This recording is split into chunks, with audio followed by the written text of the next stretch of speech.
Ce scanner interventionnel est une innovation technologique et organisationnelle qui nous permet une prise en charge innovante de nos patients. Innovant déjà sur le plan technique, puisque ce scanner est installé dans une ambiance bloc. Cette salle est équipée également d'un amplificateur de brillance, d'un échographe, ce qui correspond en fait à une salle multimodalité pour prendre en charge ces patients. Qu'est-ce que l'imagerie interventionnelle? C'est pouvoir prendre en charge des patients pour leur faire une biopsie si on suspecte une lésion tumorale, de faire un drainage d'abcès, de faire un drainage rénal ou autre drainage, ou des infiltrations pour des problèmes de douleur ostéo-articulaire, articulation ou rachidienne. Nous avons préféré, de façon innovante, de regrouper tous ces examens en un seul lieu unique. Dans ce premier temps, outre le regroupement de toute notre activité interventionnelle sur un site unique, nous avons pris en charge que les patients sous anesthésie locale.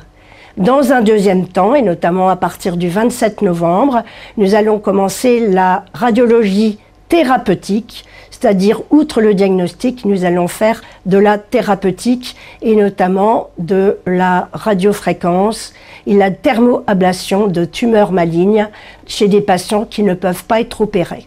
Cette innovation thérapeutique se fait grâce à la coopération d'une équipe anesthésiste, parce qu'à ce moment-là, les patients sont pris en charge grâce à une anesthésie générale et donc hospitalisés avant et après leur geste. Pour cette radiologie interventionnelle, nous avons une équipe de radiologues spécialisés. Pour les accompagner, nous avons également une équipe de manipulateurs radio, également formés.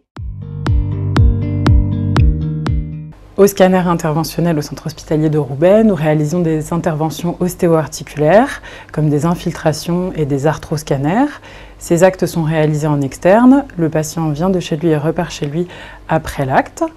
Nous réalisons également des actes sur des organes plus profonds comme le poumon, les reins et le foie, à savoir par exemple des biopsies et des drainages qui cette fois-ci nécessitent une hospitalisation généralement de courte durée. Ici, un exemple de biopsie d'un ganglion profond qui est situé proche des vertèbres dans l'abdomen.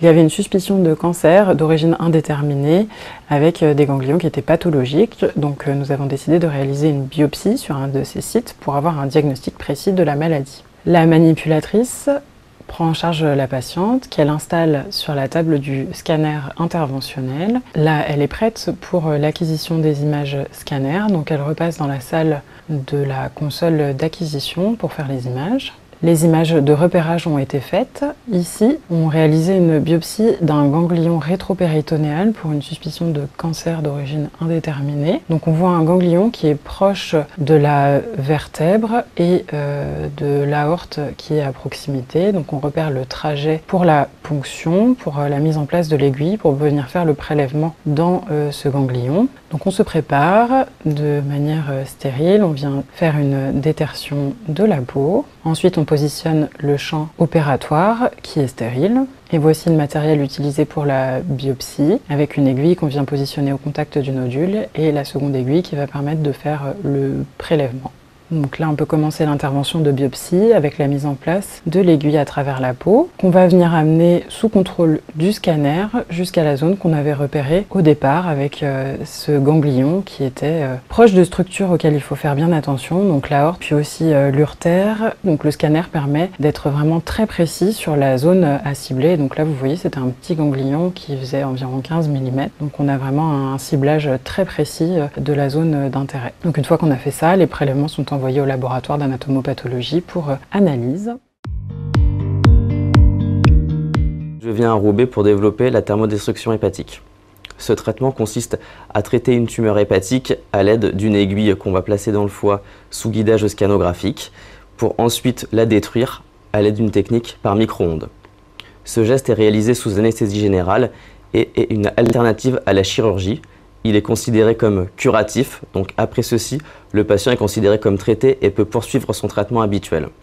Parmi les autres traitements innovants que nous allons développer sur le scanner interventionnel, il y a la cimentoplastie vertébrale pour traiter les fractures vertébrales qui sont instables et enfin le traitement des tumeurs rénales, soit par radiofréquence, soit par cryoablation. Cette salle innovante de radio-interventionnel scanner est l'une des seules dans la région. Elle a pu être ouverte grâce à l'autorisation de l'ARS et financée à 50% par la région, et nous la remercions, et par l'ARS pour rénovation et optimisation des locaux, notamment sur le plan informatique.